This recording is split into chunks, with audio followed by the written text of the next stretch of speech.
Okay, so now I'm going to get back into the string section, and we're going to be thinking about that SATB four-part writing style where we have the treble clef, alto clef, tenor clef, and bass clef. We could think of each one of these clefs representing one of the four instruments that is in the string section. Okay, and again, this is just to help us understand the reason for these instruments. So first we're going to look at the soprano line, and we're going to think the treble clef, and this leads us to the first instrument in the string family, which is the violin. The violin is going to be written in the treble clef. When you understand the strings of the instrument and where they lie on the register, it will make sense why you only use the treble clef for the violin. I'm going to have a more in-depth video actually discussing the strings of the violin, discussing the notes that you can play with the different positions of a violin, and a whole lot of more things. If you want to see that video come out any sooner, just leave me a comment and it'll give me some motivation to make that video. Okay, we see the next clef is the alto clef, and we could think of the viola being associated with the alto clef. Usually the viola is written in alto clef.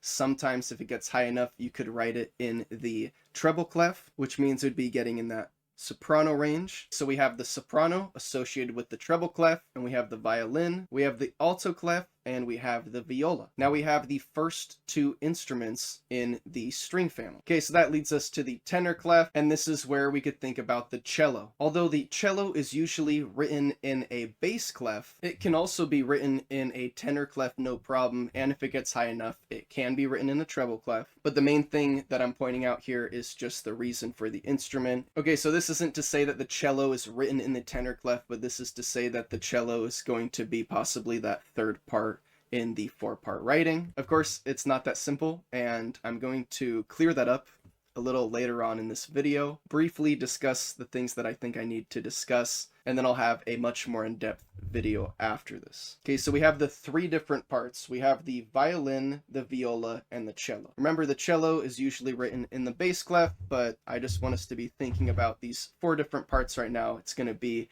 an easy introduction to this. Okay, and it's good to know that the violin is the primary instrument in the string family, and furthermore could be the primary instrument in the orchestra a lot of the times. The violins are usually larger in number. If you look at an orchestra, you usually see, even in the string section, a majority of the players in the string section are violin players. But it does not only have to do with this, it also has to do with the history of it. The viola and the cello were constructed after the violin, and they used the architecture and the structure of how the violin was made, and that helped inspire and create the design and the architecture of the viola and also the cello. These instruments were also constructed to be played with the violin, so they all work really well together. Furthermore, when we look at and understand the strings and the positions and everything of these three instruments, the violin, the viola, and the cello, we'll see that the string layout and the tuning is in a very similar fashion, and this just allows them to work really well together.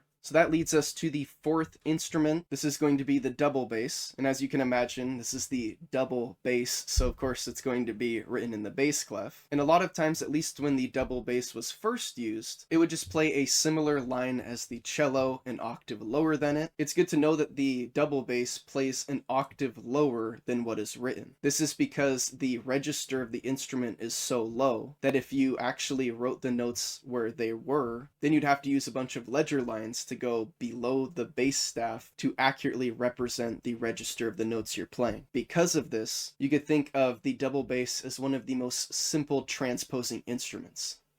Simply because what is written, the instrument is actually going to play an octave lower than that, but the player is going to read what is written. So it's going to be an octave higher what they're reading, but what's going to come out of the instrument is going to be an octave lower. So that is sort of one of the simplest introductions to a transposing instrument.